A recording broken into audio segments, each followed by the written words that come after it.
এরপরেই তারা আঘাত আনলো জামাত ইসলামের উপর।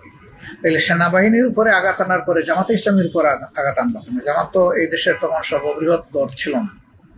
এই আঘাত আনার অর্থ হচ্ছে সেনাবাহিনী যেমন দেশপ্রেমিক, জামাত ইসলামের তেমনি দেশপ্রেমিক। এই দেশপ্রেমটাই তাদের কাছে, জামাত ইসলামের এই দেশপ্রেম তাদের কাছে ছিল অপরাধ। এই অপরাধের দায়ে দেশপ্রেমের ব্যাপারে যে দলটি কখনো আপোষ করেনি, ফাঁসি হাসি মুখে বরণ করেছে কিন্তু আপোষ করেনি, কারো কাছে মাথা নত করেনি আল্লাহ ছাড়া, সেই দলকে দমন করা তাদের খুব প্রয়োজন ছিল। এই জন্য যাদের বিরুদ্ধে 42 বছর কোনো ধরনের একটা জিডি পর্যন্ত কোনো মামলায় ছিল না 71-এর মুক্তিযুদ্ধ বিষয়ক, তাদেরই বিরুদ্ধে 42 বছর করে বানাওয়াট মামলা হাজির করে সাজিয়ে গুজিয়ে মিথ্যা মামলায় তাদেরকে ফাঁসি দেওয়া, শাস্তি দেওয়া হলো। এক এক করে 5 জনকে ফাঁসি, তারপরে আরো 5 জনকে জেলের ভিতরে তারা খুন করলো বিনা চিকিৎসায়, আর একজন রেবের অশুভ আচরণের শিকার হয়ে হসপিটালে ইন্তেকাল করলেন।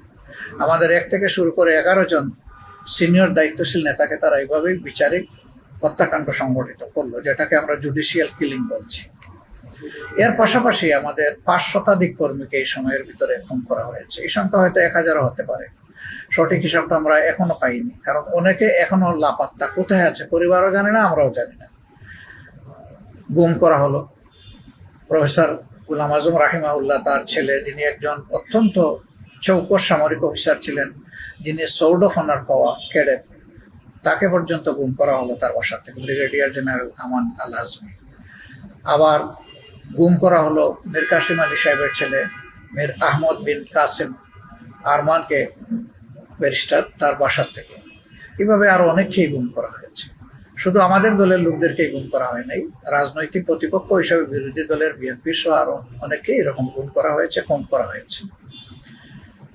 এরপরে লক্ষ্য করবেন যে বাংলাদেশের রাজনীতিতে তো নয়, বরঞ্চ উপমহাদেশ বা কোনো মহাদেশের রাজনীতিতে এটা আছে কিনা আমরা জানি না, যে রাজনৈতিক প্রতিপক্ষের ঘর বাড়ি জ্বালাইতে হবে, ভাঙতে হবে এবং বুলডোজার চালাইতে হবে। বাস্তবে সেই কাজটাও তারা করেছেন, বুলডোজার দিয়ে আমাদের নেতৃবৃন্দের ঘর দুয়ার ভেঙে দিয়েছে।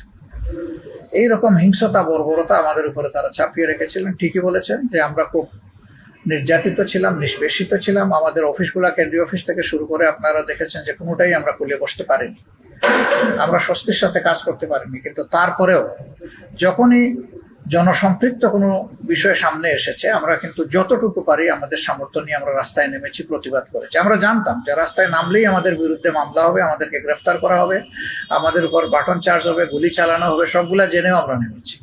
কারণ আমরা রাজনীতি করি মানুষের জন্য। এখন যদি আমরা মুখ বন্ধ করে বসে থাকি তাহলে তো জুলুমের পাহাড় জমতে থাকবে।